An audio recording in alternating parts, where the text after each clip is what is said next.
Inside a Brooklyn smoke shop, past rows of bongs and other paraphernalia, a display case is piled high with legal hemp and CBD. But a store employee, with some advice, says, "That's not the stuff you want." He confides to me that you have been eyeing the display.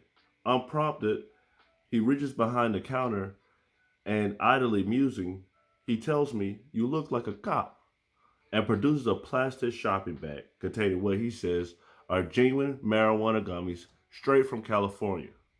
He also mentions, "I can sell you mushrooms."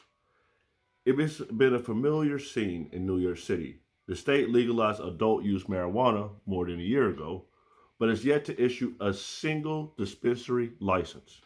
The result has been a weed for all. Cannabis seems to be for sale everywhere. Head shops, bodegas, some dealers are even brazenly selling right in the middle of public. The outcome is not unlike what happened in California many years ago. Despite those struggles, New York leaders decided to take a gentle approach. With anyone selling without a license, non-industry expected to generate more than 20,000 new jobs and a 4.2 billion market by 2027 could stumble on arrival and not compete with the booming black market. Everybody seems to be selling cannabis. And until there's enforcement, there's really no concern for penalty. Who is personally calling for stronger civil enforcement? If there's already competition, why hasn't it been enforced? When New York became the 15th state to legalize cannabis last year, lawmakers saw an opportunity to reverse past wrongs. They expunged certain marijuana related criminal records and offered priority on marijuana business licenses to justice involving people with prior weed convictions. Against that, lawmakers hesitate to throw a book at now illegal selling cannabis businesses. They didn't think that this was going to happen. And Cougar believes police already have the right to seize illegal products. New York Mayor Eric Adams, another Democrat, a police officer can just walk in and conduct the apprehension, or arrest or confiscate the item, he said, and he urged New Yorkers to notify police about illegal shops in the area. City Hall spokesperson Kayla Mamackley said Adams has clearly articulated that illegal businesses will not be tolerated. Multiple agencies on both the city and state level are coordinating closely to ensure compliance and equity in the emerging cannabis market. The New York City Department of Finance Sheriff's Office has conducted hundreds of business inspections. So far this year, compliance with all applicable laws. During the course of such inspection, thousands of products deemed to be contraband have been seized and criminal and civil penalties have been imposed when appropriate. They say they will continue to work collaboratively with partners and ensure compliance for New Yorkers and public safety.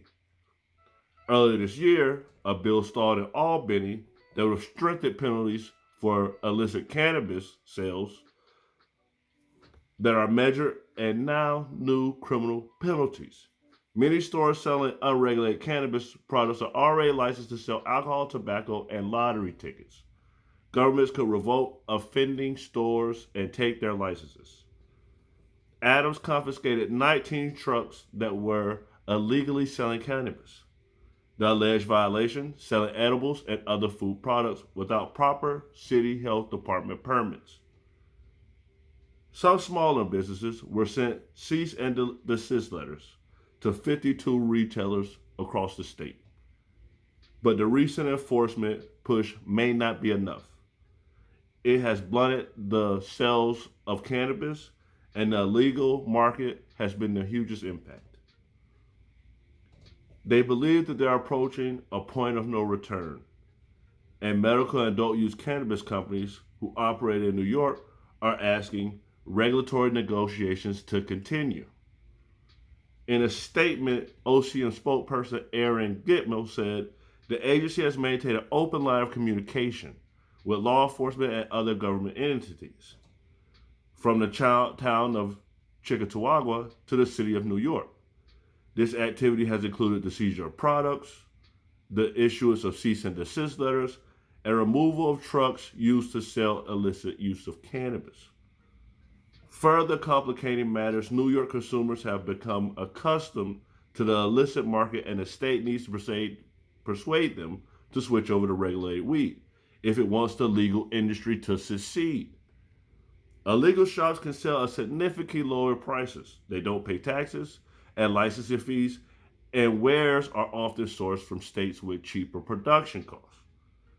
Speaking with just one sponsor of the original bill, the total, opening, and how we calculate if the current rates prove overly and burdensome to legal operations.